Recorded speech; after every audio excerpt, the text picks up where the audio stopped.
most precious asset on engaging with this book, because my hope is that it will leave you seeing, thinking, and feeling differently about how to grow and remain relevant in transformative times. How to grow yourself, grow those around you, and grow your practice, passion, or company. How to remain relevant by understanding what it takes to make sense and thrive in a world of rapid technological, demographic, and global upheaval. And it will do so by questioning much of what business takes for granted. Why data is often not the way forward, and we may have too much of it. Why change sucks. Why having more, rather than fewer meetings is better. And why it is essential to have a culture and courage that calls out the turd on the table. You not only will learn what makes great leaders, but also how to deal with, or not become, a bad boss. You'll discover how to extract meaning from data and see poetry in the plumbing. This book recognizes that while our world is increasingly filled with digital, silicon-based computing objects, it is populated by people who remain analog, carbon-based, feeling creatures. People like you and me. Companies can choose to upgrade the skills of their people and reimagine the way they work, or swap out their people and acquire new ways of working. Often, both are necessary.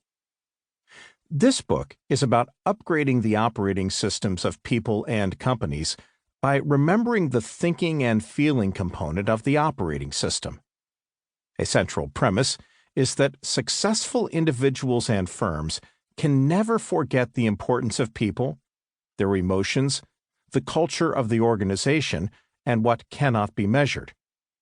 I refer to this as the soul of a company.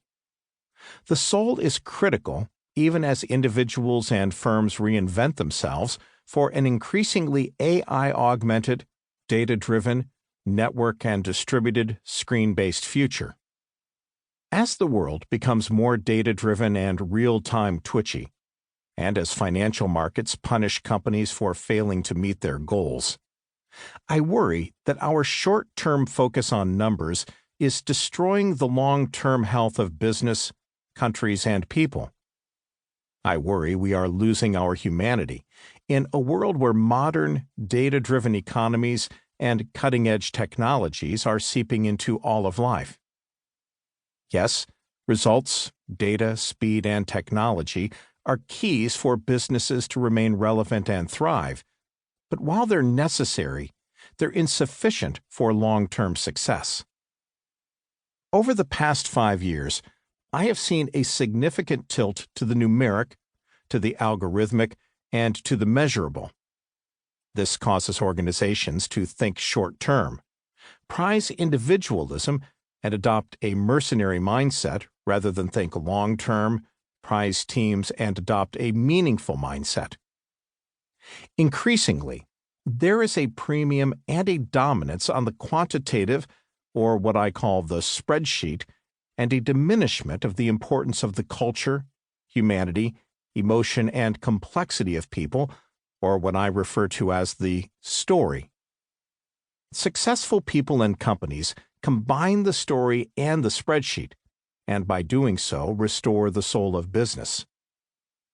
Lest you think I'm an anti-tech zealot who believes we should go back to a kinder, gentler analog time, let me tell you a little about myself. I grew up in Bombay, India, receiving a degree in economics and advanced mathematics from the University of Bombay. I then came to the United States and received an MBA in marketing and finance from one of the most quantitative schools in the world, the University of Chicago. Over a 37-year career at the companies of the Publicis Group, an 80,000-person global marketing and business transformation firm, I helped found or co-found some of the first digital agencies and future-oriented strategic consultancies, as well as contributing to the shaping and growth of one of the 2 largest buyers of digital, data-driven media in the world. I have served as chairman of major global digital and e-commerce oriented